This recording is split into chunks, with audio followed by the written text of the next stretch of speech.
पूरा का पूरा विवेकानंदा सिस्टम जानेंगे इस वीडियो में। नमस्कार, मैं हूं डॉक्टर हिम्मत भारद्वाज।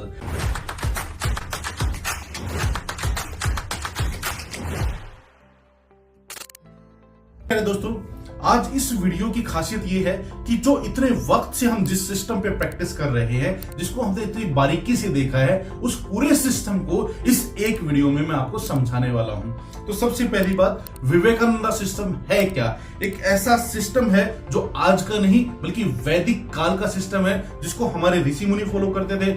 लाला हरदयाल स्वामी विवेकानंदा इस पे अभ्यास करते थे, तभी उनकी मेमोरी इतनी शार्प थी। एक ऐसा सिस्टम जो आपको बताता है पढ़ने से पहले कौन सी तैयारियां करनी है, पढ़ने के दौरान क्या करना है और पढ़ने के बाद क्या करना है। एक ऐसा सिस्टम जहां पे आपका लेफ्ट और राइट दोनों ब्रेन एक साथ काम करते हैं, और जब जब लेफ्ट और राइट ब्रेन एक साथ काम करते हैं तब तब चमत्कार होता है। आपका जो ब्रेन है वो जबरदस्त तरीके से काम करता है।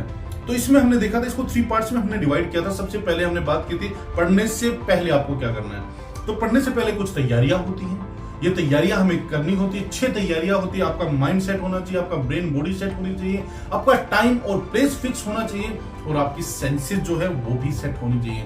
जब ये चीजें सेट होती हैं तो पढ़ने के दौरान ये चीजें आपकी काफी हेल्प करती है। सबसे पहले बात करते हैं जो आपका माइंड है, यानी कि जो आपका मन है, वो मन कैसे सेट होता है। तो मन सेट करने के 2 तरीके हैं। पहला तरीका व्हाट एंड व्हाई। आपके मन को आपको बताना होगा, बिल्कुल क्रिस्टल क्लियर बताना होगा, पूरी ईमानदारी से बताना होगा कि आप लाइफ में क्या बनना है और क्यों बनना है।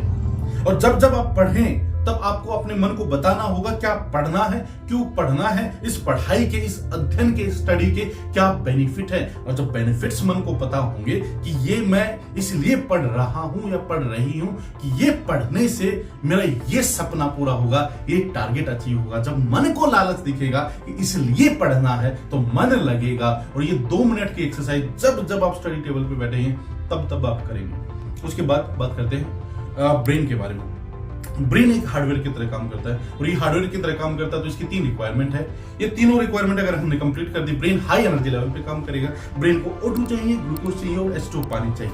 तो जब भी स्टडी टेबल पे बैठे, पानी की बोतल साथ लेके बैठे और बीच बीच में पानी पीते रहे, क्योंकि जो भी कुछ आप पढ़ रहे हैं, ताकि वो जो इन्फॉर्मेशन है जो ब्रेन में जा रही है वो इन्फॉर्मेशन ट्रेवल करती रहे, इसलिए पानी पीते रहे अध्ययन के दौरान। दूसरा, ग्लूकोज। ग्लूकोज का मतलब ये नहीं कि आपको बाहर का ग्लूकोज यूज करना है। ग्लूकोज का मतलब सिर्फ इतना है कि ब्रेन को जो ग्लूकोज चाहिए वो घर के खाने से मिलता है। जो भी आप घर का खाना खाएं बस उसी से आपके ब्रेन को ग्लूकोज मिल गया। उसमें 2 छोटे छोटे चेंज करना है। पहला चेंज, जो भी खाना खाए एक साथ पेट को ना ठूसे, ब्रैकेट्स में, पॉकेट्स में खाएं, थोड़ा थोड़ा करके खाएं। और दूसरा, जितना जंक फूड आज की डेट में खाएं उससे आधा कर दें, ताकि ब्रेन को निरंतर ग्लूकोज ज्यादा मिले, पॉइजन ज्यादा ना मिले, जंक फूड ज्यादा ना मिले। एक लास्ट चीज जो है, जो सेट करनी है आपको, वो है सेंसेस। जब भी आप स्टडी करें, आप पैसिव स्टडी ना करें, आप एक्टिव स्टडी करें। एक्टिव स्टडी का मतलब है कि आप अपने आप को उसमें इन्वॉल्व करें, अपने आप से क्वेश्चन करें, अपने आप को आंसर दें। आप उसे देख रहे हैं, आप उसे बोल रहे हैं, आप उसे सुन रहे हैं, आप उसे लिख रहे हैं, आप उसे फील कर रहे हैं, आप उसके नोट्स बना रहे हैं। जितना ज्यादा हो सके अपने आप को उसमें इन्वॉल्व कर दें, ताकि जो आपका इनपुट ब्रेन में जाए वो स्ट्रॉन्ग जाए, और जब इनपुट स्ट्रॉन्ग जाएगा तो आउटपुट भी स्ट्रॉन्ग आएगा। तो ये 6 चीजें, ये 6 तैयारियां करके आपको पढ़ाई के मैदान में उतरना है। ठीक है, आपने अब अपना ब्रेन सेट कर लिया, बॉडी सेट कर ली, माइंड सेट कर लिया, टाइम, प्लेस और सेंसेस आपकी सेट हो गई। जब आप स्टडी टेबल पे बैठे तो आपको जल्दी जल्दी से टास्क करने हैं। आपको सिलेक्शन करना, आपको सर्वे करना, आपको स्ट्रक्चर बनाना, और उस स्ट्रक्चर को याद करना, उसको सॉलिडिफाई कहते हैं। उसके बाद आपको रीड करना है, रिसाइट करना है, रिफ्लेक्ट करना है। ये होगा पढ़ने के दौरान। और पढ़ने के बाद क्या करना है, रिकॉर्ड एंड रिव्यू।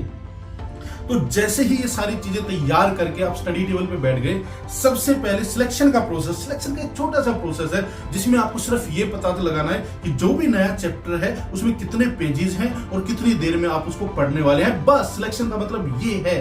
सिलेक्शन का मतलब है ब्रेन को एक टारगेट दे देना कि इस नए चैप्टर में पर्टिकुलर इतने पेजेस है और इतनी देर में आप पढ़ने वाले। जब ब्रेन को टारगेट मिल गया तो आप ब्रेन उसको अचीव करेगा। जैसे ही आपने सिलेक्शन किया, सिलेक्शन करने में सिर्फ 1 मिनट लगता है। इस नए चैप्टर में इतने पेजेस है, इतनी देर में आपको पढ़ना है। उसके बाद जैसे ही सिलेक्शन किया, सिलेक्शन के बाद उस चीज का सर्वे करना है। सर्वे के दौरान पेंसिल हाथ में रख ले और मोटे तौर पर, सरसरी तौर पर उस पूरे चैप्टर को आपको देखना है। इसमें क्या टाइटल है, क्या हेडिंग्स है, क्या सब हेडिंग्स है, क्या मेन पॉइंट्स है, जितने भी उसके कीवर्ड्स हैं, जितने भी उसके मेन वर्ड हैं, सारे के सारे अंडरलाइन कर लीजिए ताकि ब्रेन को एक आइडिया मिल जाए इस नए चैप्टर में कितने कीवर्ड्स है, कितने मेन वर्ड्स है, ताकि ब्रेन अपने आप को ऑर्गेनाइज कर ले। और ब्रेन अगर उससे रिलेटेड पहले कभी कुछ आपने कुछ पढ़ा होगा तो न्यूरॉन में उस फाइल को, उस फोल्डर को खोल देगा और वो चीज वहीं पे जाके स्टोर होगी। और आप जानते हैं कोई चीज जब अच्छे से स्टोर होती है उसका रिफ्लेक्शन भी अच्छा होता है। तो सर्वे के दौरान आपने मोटे तौर पर, सरसरी तौर पर पूरे चैप्टर को देख लिया, उसको अंडरलाइन कर लिया। उसके बाद उस चीज का, उन कीवर्ड्स का, उन मेन वर्ड्स का एक स्ट्रक्चर, एक ढांचा, एक खांचा बना लीजिए। क्योंकि जब आप ढांचा ब्रेन में देंगे तो वो इंफॉर्मेशन, वो पूरा चैप्टर उस ढांचे पे टिक जाएगा। जो कीवर्ड्स थे, मेन वर्ड्स थे, उन सब का एक खांचा, एक ढांचा आपने बना लिया। और उसके बाद उस ढांचे को, उस कीवर्ड्स को, मेन वर्ड्स को याद करना, इसको कहते हैं सॉलिडिफाई करना। सॉलिडिफाई करना, उन कीवर्ड्स को, मेन वर्ड्स को याद कर लेना।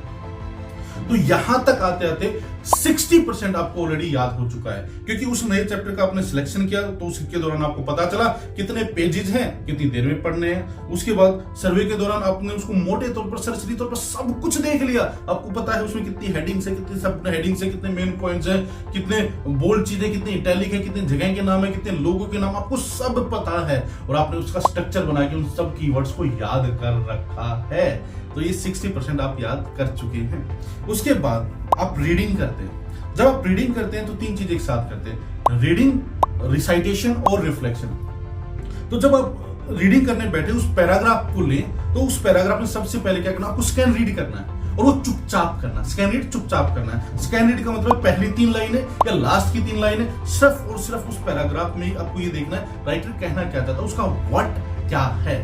उसके बाद सेकंड नंबर पे स्कीम रीड करना है, और स्कीम रीड आपको रिसाइटेशन के साथ करना है। रिसाइटेशन मतलब बोलना, जितने भी फैक्ट्स हैं उनको बोलिए ताकि आपका ब्रेन अलर्ट हो जाए, आपकी ऑडियो मेमोरी भी क्रिएट हो जाए।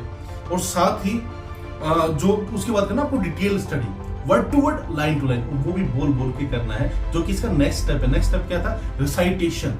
तो आपको स्कैन रीड जो करना है वो चुपचाप करना, मन में करना है। उसके बाद स्कीम रीड में फैक्ट्स को बोलिए धीरे से, और उसके बाद जब वर्ड टू वर्ड पढ़े, लाइन टू लाइन पढ़े, तब भी आपको बोलना है।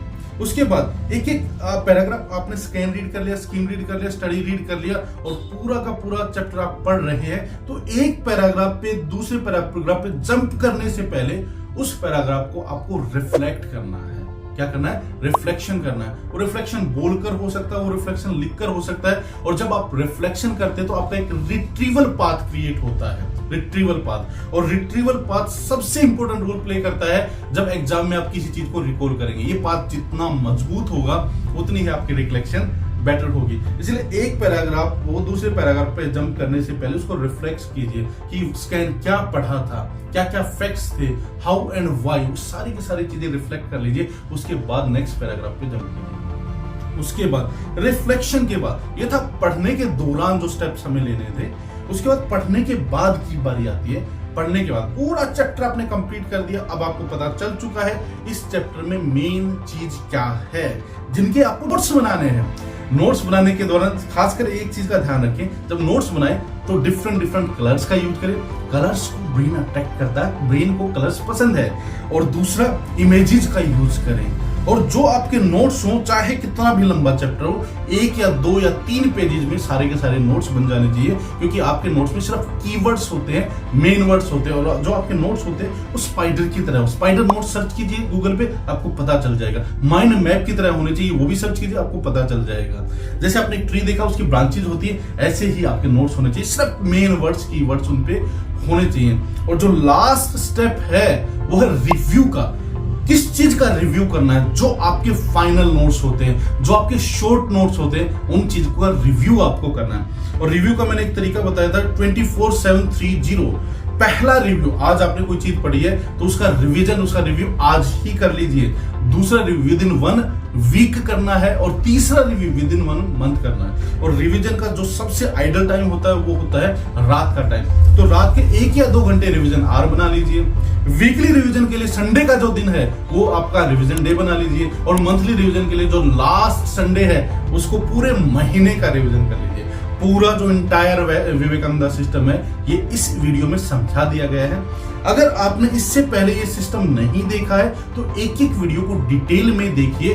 ये पूरा सिस्टम मैंने उन बच्चों के लिए समझाया था जिन्होंने पूरा सिस्टम की एक एक वीडियो देखी थी, उनका एक हल्का सा रिवीजन हो गया। अगर पूरा सिस्टम देखना है तो काफी वक्त हमने लगाया है, एक एक वीडियो को देखिए, उस पर अभ्यास कीजिए, तब आगे बढ़िए। वीडियो कैसा लगा, पसंद आया तो इसको लाइक कीजिए। लाइक करने से मेरा मोटिवेशन बढ़ता है। और इस वीडियो को शेयर कीजिए, इंडिया के कोने कोने में शेयर कीजिए, ताकि बच्चों को विवेकानंद सिस्टम के बारे में पता चले। बच्चों को पता चले पढ़ने से पहले क्या करना है, पढ़ने के दौरान क्या करना है, पढ़ने के बाद क्या करना है। इनको शेयर कीजिए ताकि जो यूपीएससी के एस्पिरेंट्स है, एसएससी की जो तैयारी कर रहे हैं, बैंकिंग की तैयारी कर रहे हैं, इनका इतना वास्ट सिलेबस होता है, उनको बेचारों को पता चल जाए। और कुछ भी अगर आपको पूछना है तो नीचे कमेंट कीजिए। मिलता हूं नेक्स्ट वीडियो में। Thank you so much.